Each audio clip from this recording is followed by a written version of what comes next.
Alrighty, let's get a little recording done, shall we? Hello, everyone. Happy New Year, if it's that time, your side of the world. I figured to sit down, do a little recording, and answer one of the questions that I've been asked the most over the last month, which is Dragonflight worth it to get back into the game?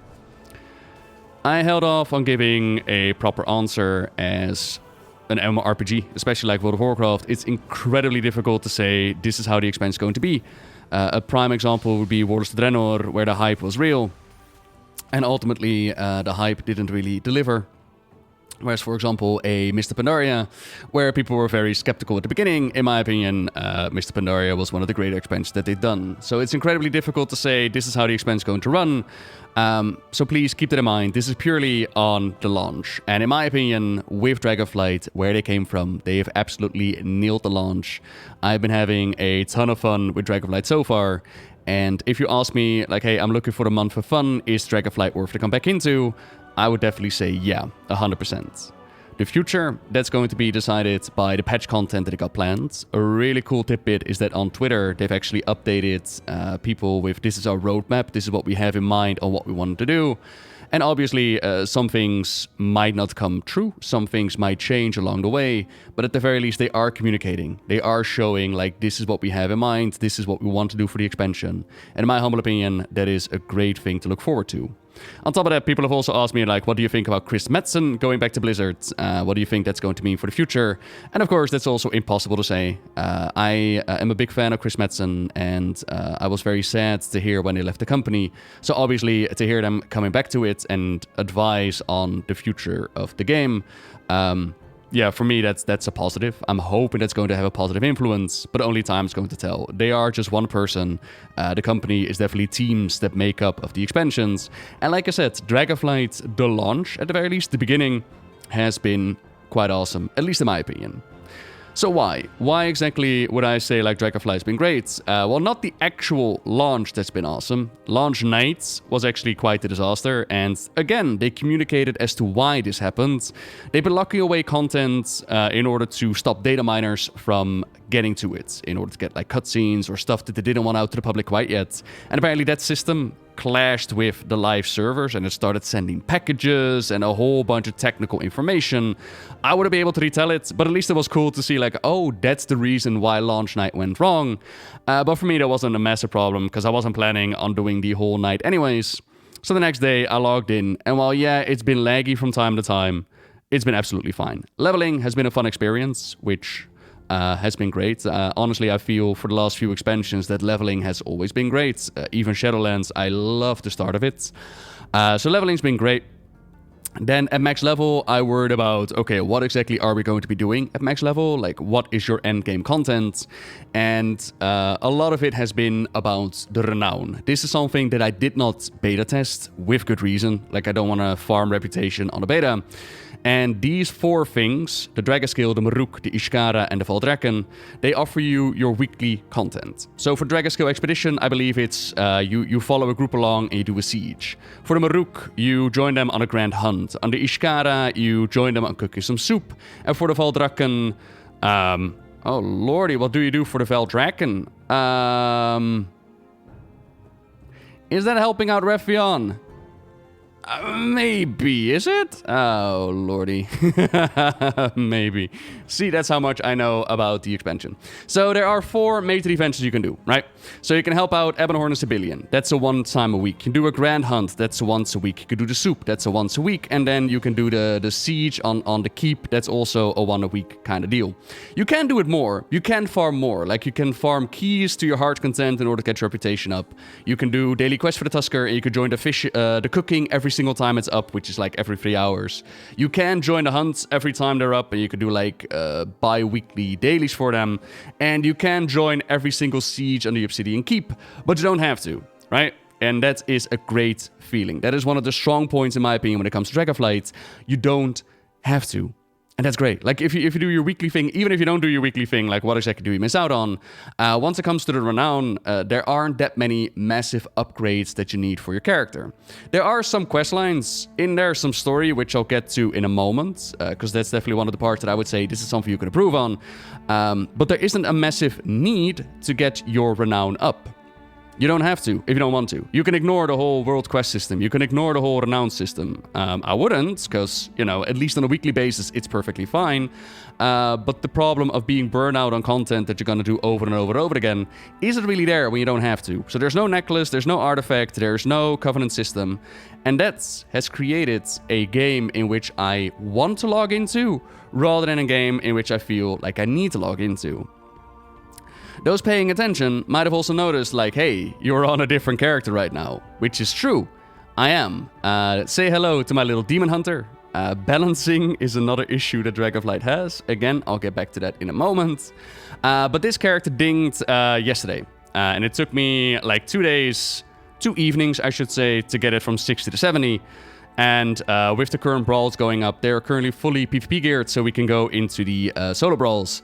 This character has been purely created for me for PvPing, as that's really something I've been enjoying. I'll pop over to the Paladin as we'll talk about the PvE side of things, right? So endgame mainly is Renown, if you're looking for your solo content. But then there's also the standard PvE content. So we have raiding. And the Vault of Incarnates, in my humble opinion, I've had a lot of fun with it. Now, again, you'll have to forgive me. I haven't done that much group content as of yet. This is also a reason why I got into PvP. Because I find it, the time investment, the social aspect, it's difficult. But the time that I have spent in the Vault of Incarnates has been wonderful. I like the fights. I think Razagev is one heck of an end boss fight. It really feels, even on normal, like you were fighting a proper end boss.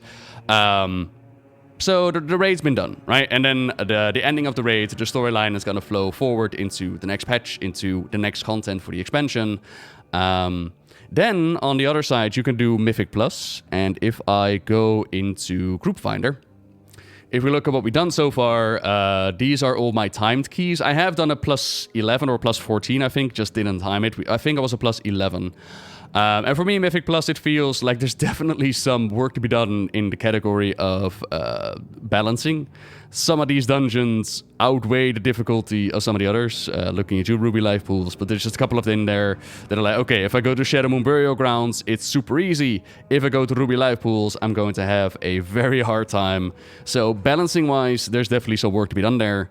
And of course, this balancing you also find back in the classes. Right now, I would say a Demon Hunter or a Dragfear. Like, a Dragfear, it's the new class added to the expansion. Nobody's surprised that they're overpowered. Yet at the same time, I will say that with the new talent system that they added, I am really, really happy with this.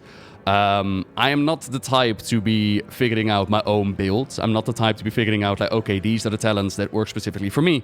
But what I will do is Google, and I will get a different playstyle depending on what we're doing. So I got a different build for Arena, I got a different build for boss fights that are mainly single target, I got a different build for Mythic Plus, and at least on the Paladin, they offer me enough of a different playstyle. Again, I Blizzard, if you're listening, I wouldn't mind some buffs to the Paladin. Like, it's a little bit ridiculous how hard we have to work for our numbers, but that doesn't matter. That's neither here nor there. At least there's different playstyles to be offered, and you can swap in and out at your leisure, and I find that fantastic because it keeps things fresh, right? Okay, so endgame. Rating, like I said, I've done normal. I poked around in heroic just a little bit, and, you know, numbers are a little bit up, but it's not massive. LFR, I don't really get, Blizzard, why you still release the Wings of LFR at a delayed pace. We are currently on week 3, week 4. We're waiting for the new wing to open up. I'm not exactly sure why that's been decided. Like, I know that you want people to go into normal, and I know that you want people to go into that content, but believe me when I say, those that want to do normal right now, they're doing normal. Like, you've done everything in your power to make normal accessible. I would really, really, really love to see LFR open up a little bit sooner. Like, it doesn't have to be day one, don't get me wrong, but we're nearly a month now? And we're not even on the second wing, and I'm like, yeah, everybody wants to see the fights, right? But that's little old me's opinion. Also, when it comes to Mythic Plusing, I'm not a huge fan of the newer fix. Like, the Thundering one isn't overly interesting. I do believe that Mythic Plus can deserve a little bit of love and attention. Maybe even a different gearing set. Like, you've done a wonderful job with your PvP sets. For those that are unaware, right now with PvPing, they've... hello, leave me alone.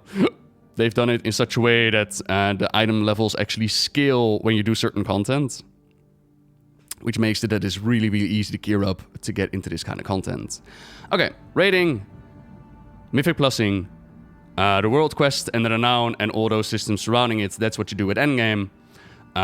What else is there? Oh yeah, the Renown. Like I said, there are certain quest lines, certain storylines that are linked to the Renown system.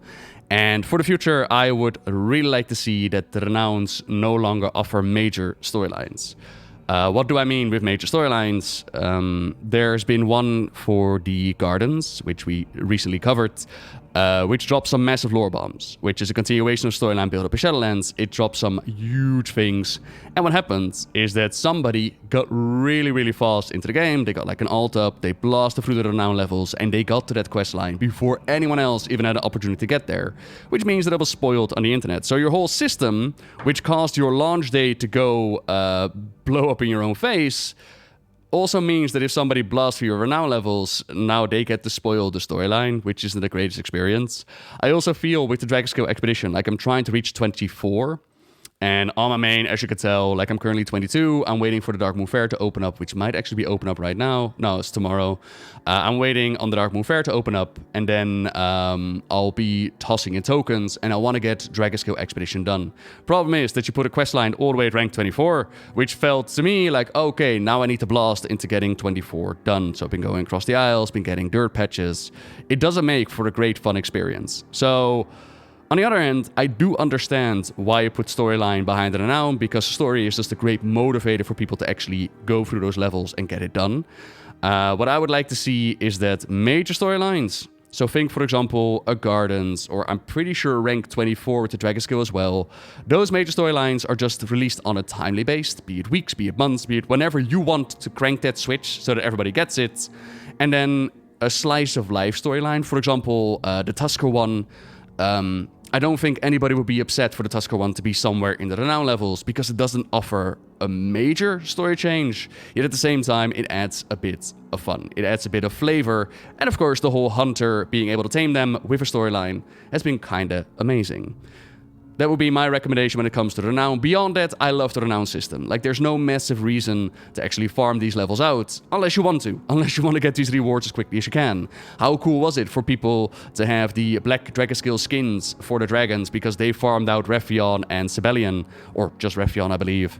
How cool was it to see them pop up and be like, oh, how do you get that skin? And you realize, like, oh, they've actually been farming it a lot, and they've been putting a lot of time and investment, and so they look unique for the bit. Like, oh, that's really, really cool.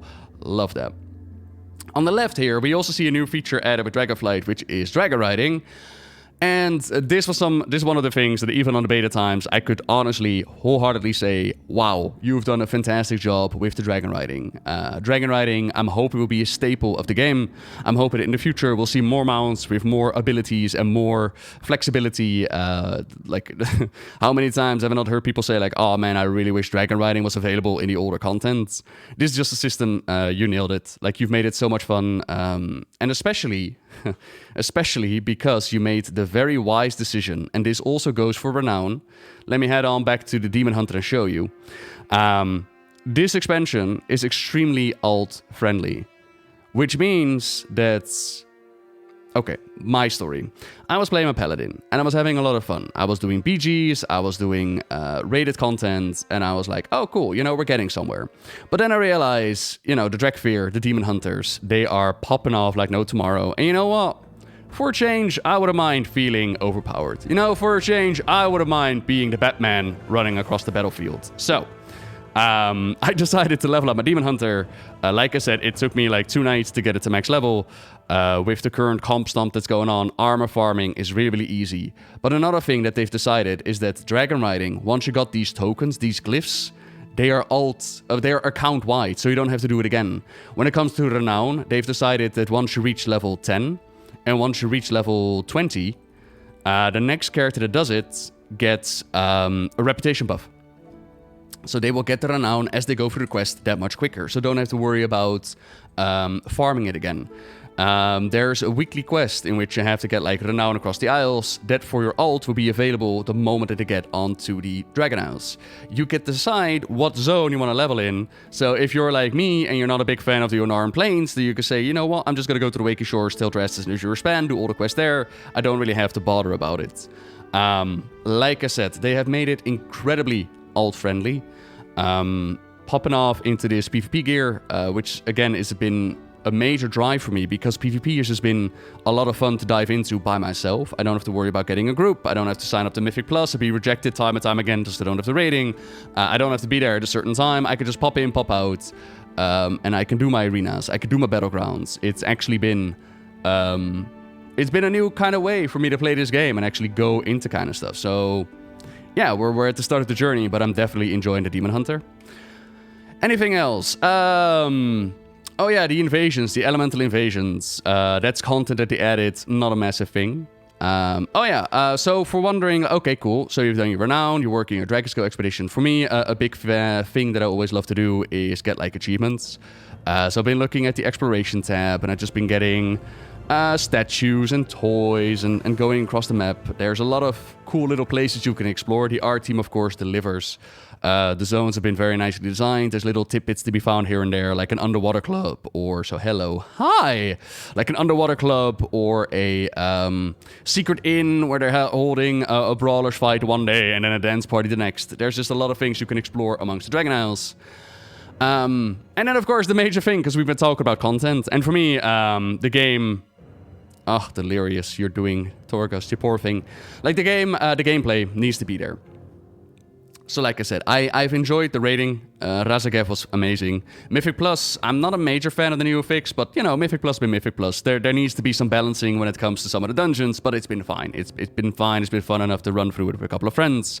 And like I said, PvPing has really been my jam in this expansion, which is weird because I've never really been into PvP. Like, yeah, okay, I poked around at it sometimes, but not as much as Dragonflight's been luring me in. And that's mainly because it's so easy to get into right now. The whole getting your necklace, getting your artifact, getting your gear, you can catch up really, really quickly.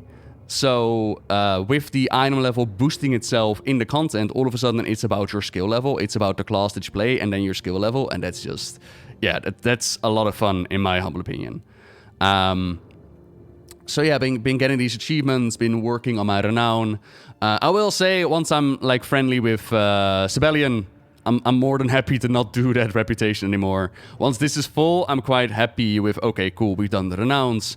But like I said, once Dragonscale hits level 24, I don't feel the pressure anymore.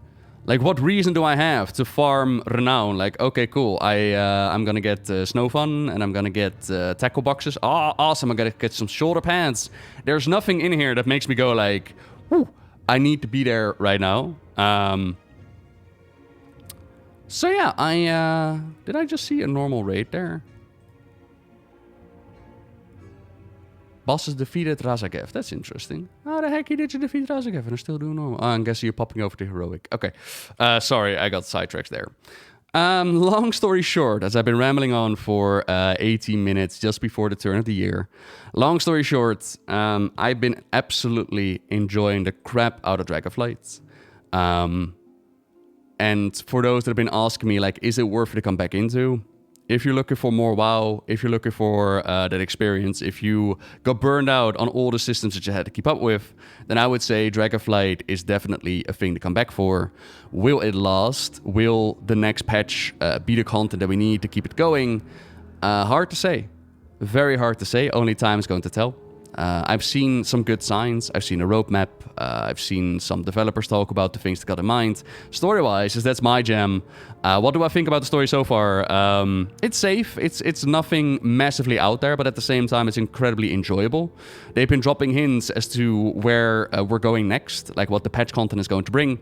And they've been dropping these hints, not right into your face, but definitely in like the achievement content or like side stories. You could tell like, oh, that's where we're gonna go. Oh, I see. So, yeah, I'm excited about what the future's going to bring. There's been some whispers. It's definitely a lot more solid than Shadowlands was. And, yeah, despite not liking the story behind the Renown, I'm enjoying it well enough. Yeah, and I'm really, really excited to see what the expansion is going to bring. So yeah, just wanted to answer that question in a very rambly way. Sorry for taking 20 minutes. Hope you enjoyed it all the same. Like I said, have a wonderful new year, everybody. Thank you so much for making 2022 insane. The ups and downs, it's been absolutely insane because I've had all of you along the way. After so many years. It's been great. Have a wonderful New Year's, and we'll see each other next year. Bye-bye. Oh, wait, no, we need to do it properly. Until next time. See ya.